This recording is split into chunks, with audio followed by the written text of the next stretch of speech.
Welcome to A Spot of Story with Danielle Grandinetti.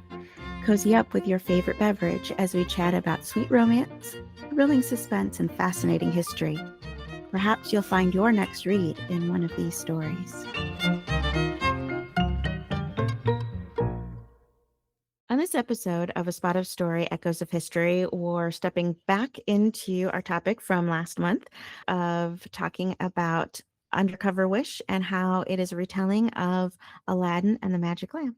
The original story of Aladdin and the Magic Lamp, again, was written prior to the 1700s. This is an old story.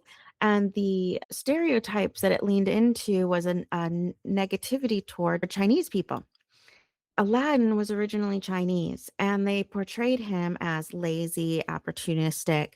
Even the way he got the princess, who was not named Jasmine, the original princess, to marry him.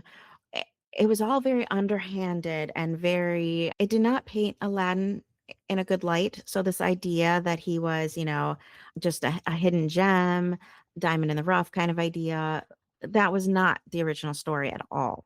That was an attempt at redeeming the story, I think.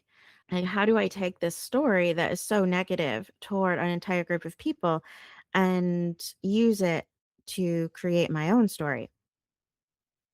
And I realized that with Allie, I could create that in her situation. Like, people saw her as a criminal.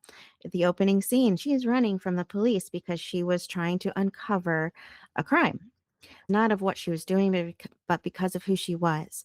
This is prior to the legislation that came about in the 60s, I believe, that you could not be arrested for who you are. For example, that you are homeless, that you are a drug addict. There were several, that you are a prostitute. You had to be arrested based on something you did. So the fact that Allie comes across as homeless, which she was actually because she was an orphan, the cops went after her. But her sense of justice is what really drives the story. And that's the choice I made that actually deviates from the prejudice stereotype of the original story. Because I don't think an entire group of people should be labeled something just because of somebody else's prejudice. And I wanted to show that happening to Allie, that she was being prejudiced against because of who she was. If that's Allie, then who is my princess character?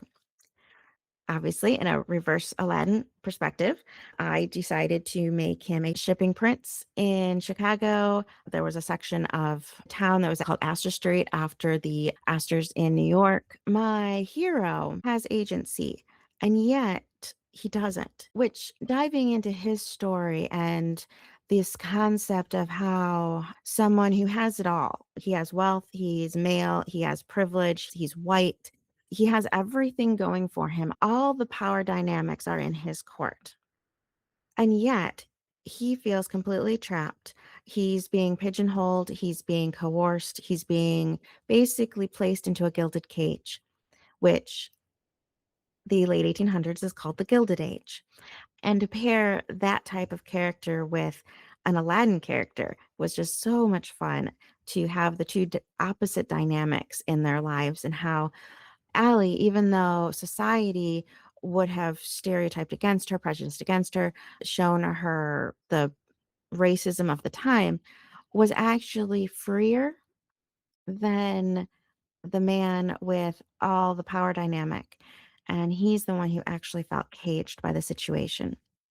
The other aspect of the Aladdin and the Magic Lamp story that is different than perhaps the common story that we all know is that there's not just one genie in the story, there are two.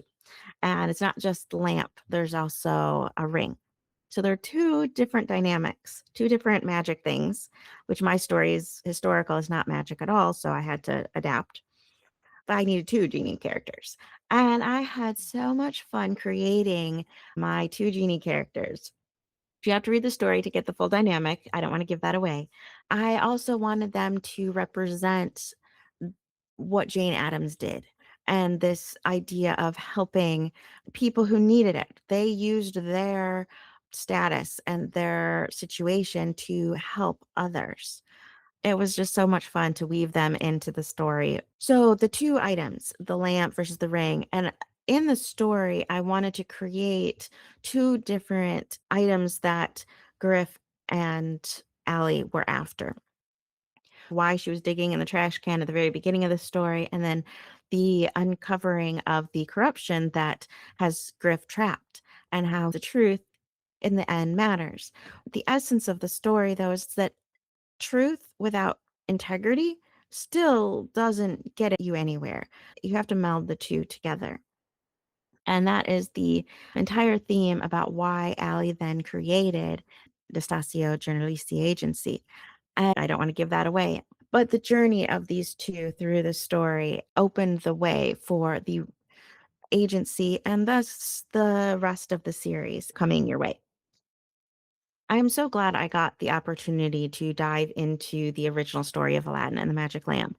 And as heartbreaking as it was to read because of the stereotypes and the negativity in the story, I hope my story shines a light on how easy it is to fall into prejudice thinking and what we can do to help others, that others can see themselves in the story too. There's so much of the story that I hope offers hope, this sense of found family and belonging and welcome, and that no matter background, your race, your gender, your fill in the blank, you are still welcomed. You are still loved. You are still cared for.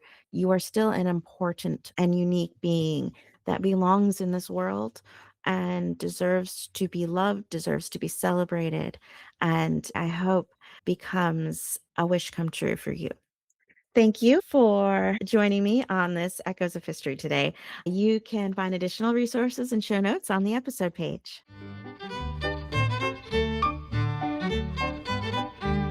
Thank you for listening to A Spot of Story with Danielle Grandinetti. We hope you enjoyed today's conversation. Let us know by leaving a comment below, and be sure to subscribe so you don't miss an episode.